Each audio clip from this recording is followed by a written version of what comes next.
Bonjour et bienvenue à cette vidéo de Switch. Aujourd'hui, nous allons faire un petit tour rapide de l'interface cPanel. Je vais vous montrer rapidement les différents outils. Je ne vais pas entrer dans le détail parce que chacun des outils seront détaillés dans des vidéos qui vont suivre.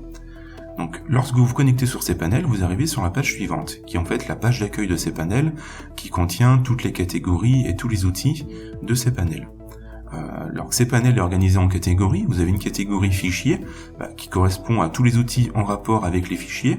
Vous avez par exemple un gestionnaire de fichiers en ligne qui est pratique pour modifier des fichiers rapidement sur cPanel. Donc ça c'est plutôt un outil pour dépanner, on va dire. Donc là vous avez votre arborescence, vous pouvez naviguer dans vos dossiers, lire des fichiers, les éditer.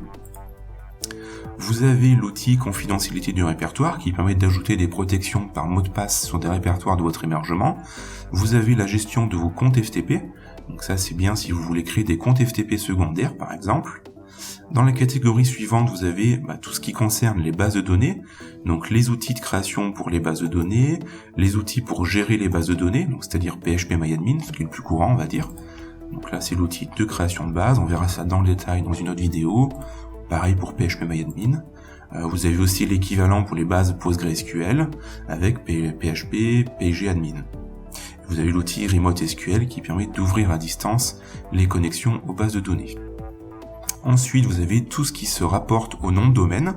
Vous avez l'outil domaine supplémentaire qui permet d'ajouter un nouveau nom de domaine sur votre hébergement.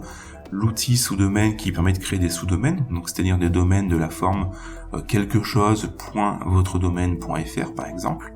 L'outil alias qui permet aussi de configurer des domaines sur votre hébergement d'une manière un petit peu différente de l'outil domaine supplémentaire. Et vous avez la gestion des redirections, donc redirection 301 par exemple, et tout ce qui se rapporte aux zones DNS. Après la partie email, qui est assez importante, vous avez l'outil compte de messagerie qui permet de créer et gérer les comptes email que vous avez associés à vos domaines. L'outil redirecteur qui permet de créer des redirections d'email. C'est un outil qui va vous permettre par exemple de dire tout ce qui arrive sur l'adresse contact@mondomaine, en faire une copie sur toto@mondomaine. L'outil entrée MX qui permet de gérer au niveau des DNS les entrées MX pour votre nom de domaine. Les réponses automatiques, ça typiquement c'est utilisé si vous êtes en vacances pour envoyer une réponse automatique à tous ceux qui vous contactent en disant par exemple que vous êtes en congé.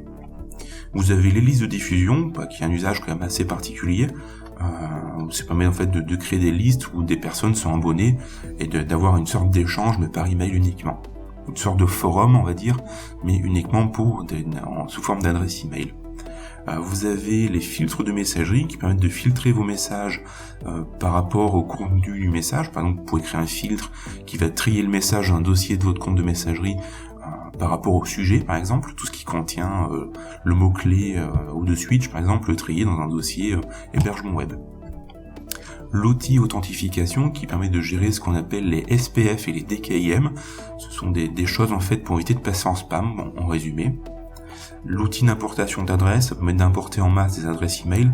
Si vous avez par exemple un fichier CSV ou Excel avec plein d'adresses email à créer, vous pouvez utiliser cet outil-là. C'est plus rapide que de le créer manuellement. L'outil Apache Spam Assassin qui est l'anti-spam, vous pouvez gérer l'anti-spam à ce niveau-là.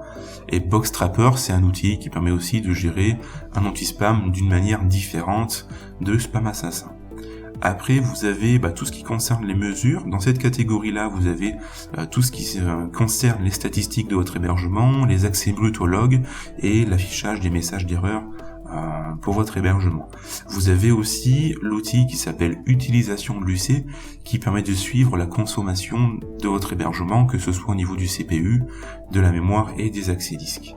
Dans la catégorie sécurité, vous avez l'outil SSL-TLS qui permet de mettre en place un certificat SSL sur votre site internet.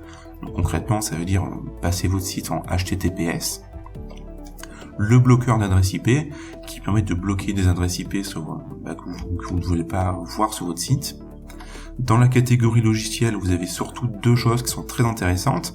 L'outil Softaculous App Installer, qui est en fait un petit outil qui permet d'installer d'autres outils de manière automatique, donc d'installer des CMS. Voilà, si vous voulez installer WordPress sur votre hébergement, vous pouvez passer par là et installer WordPress en 2-3 clics.